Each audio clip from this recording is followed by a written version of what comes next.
Hello, and welcome to today's Sunshine Prepper News. I'm Willow, the Sunshine Prepper, here to spread a bit of positivity on the unavoidable doom and gloom. Today, I'm going to read you an article that I find astonishing. I did have to chop out a few chunks so the video isn't too long. If you want to read the whole thing, link is in the description.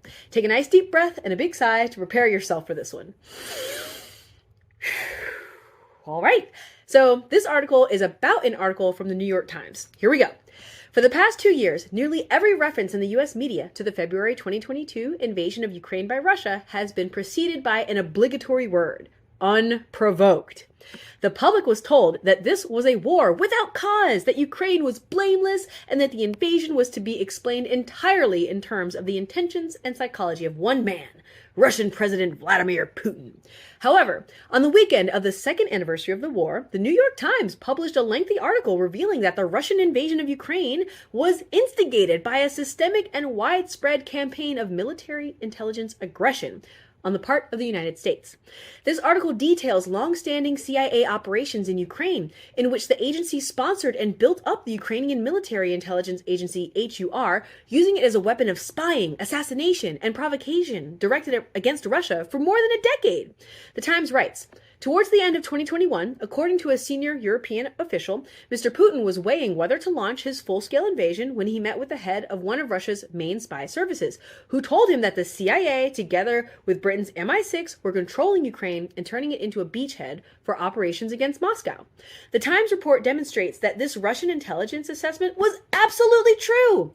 For more than a decade, dating back to 2014, the CIA was building up, training, and arming Ukrainian intelligence and paramilitary forces that were engaging in assassinations and other provocations against pro-Russian forces in eastern Ukraine, against Russian forces in Crimea, and across the border into Russia itself. In a critical passage, the Times writes, as the partnership deepened after 2016, the Ukrainians became impatient with what they considered Washington's undue caution and began staging assassinations and other lethal operations which violated the terms the White House thought the Ukrainians had agreed to. Infuriated, officials in Washington threatened to cut off support, but they never did. In other words, Ukrainian paramilitary forces that were armed, funded, and led by the United States and NATO were systematically assassinating forces supporting closer relations with Russia. The newspaper's account begins with the maiden coup of February 2014. Maiden set the stage for a massive escalation of the CIA intervention, as detailed in the Times report.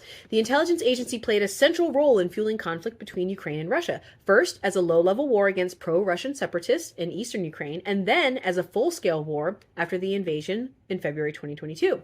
The Times reports that a Ukrainian unit, the 5th Directorate, was tasked with conducting assassinations, including one in 2016. The Times writes, a mysterious explosion in the Russian-occupied city of Donetsk in eastern Ukraine ripped through an elevator carrying a senior Russian separatist commander known as Motorola. The CIA soon learned that the assassins were members of the 5th Directorate, the spy group that received CIA training. Ukraine's domestic intelligence agency had even handed out commemorative patches to those involved, each one stitched with the word lift, which is the British term for an elevator. The report goes on to describe another such operation involving a remotely fired rocket launcher.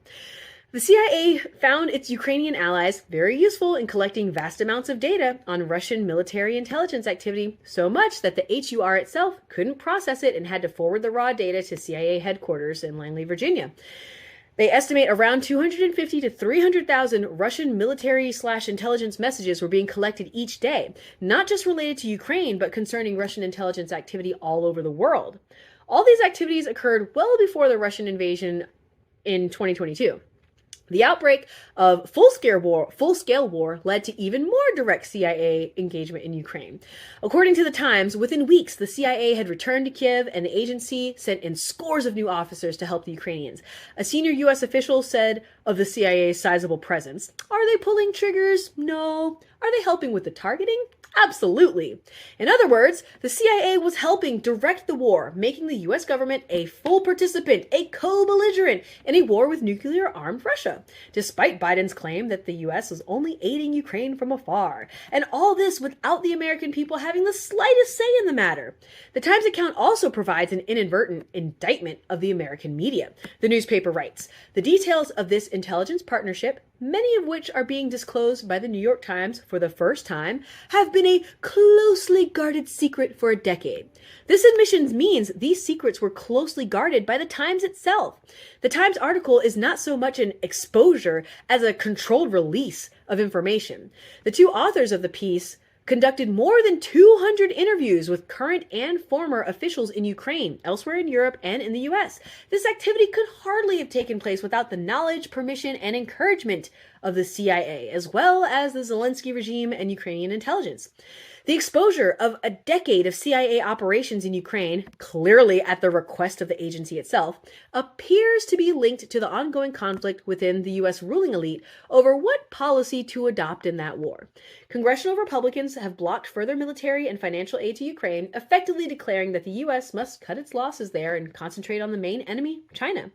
By reporting the virtual control of the Ukrainian regime by the U.S. military, the Times is seeking to pressure Republicans to support the war funding. It's arguing that this money isn't going to a foreign government in a foreign war thousands of miles from U.S. borders, but instead to a subcontractor of American imperialism, waging an American war in which U.S. personnel are deeply indirectly engaged. In doing so, the Times has revealed its own coverage of the Ukraine war over the past 2 years to have been nothing more than war propaganda, aimed at using a fraudulent narrative to dragoon the American public to support a predatory imperialist war of aggression aimed at subjugating and dismantling Russia. The end. Time for a good deep breath. What? They knew for 10 years that the CIA was provoking this conflict, and they chose to lie and say it was an unprovoked war to manipulate the American public into supporting a war that we probably would have felt very differently about if it were not for the propaganda. Yikes on bikes. I knew the legacy media was really, really bad, but this is worse than I thought. So, what can you do? Question everything and keep stacking those beans, bullets, and band-aids. I hope you all got something from this. Again, there's a link to the article in the description. Sunshine Prepper out.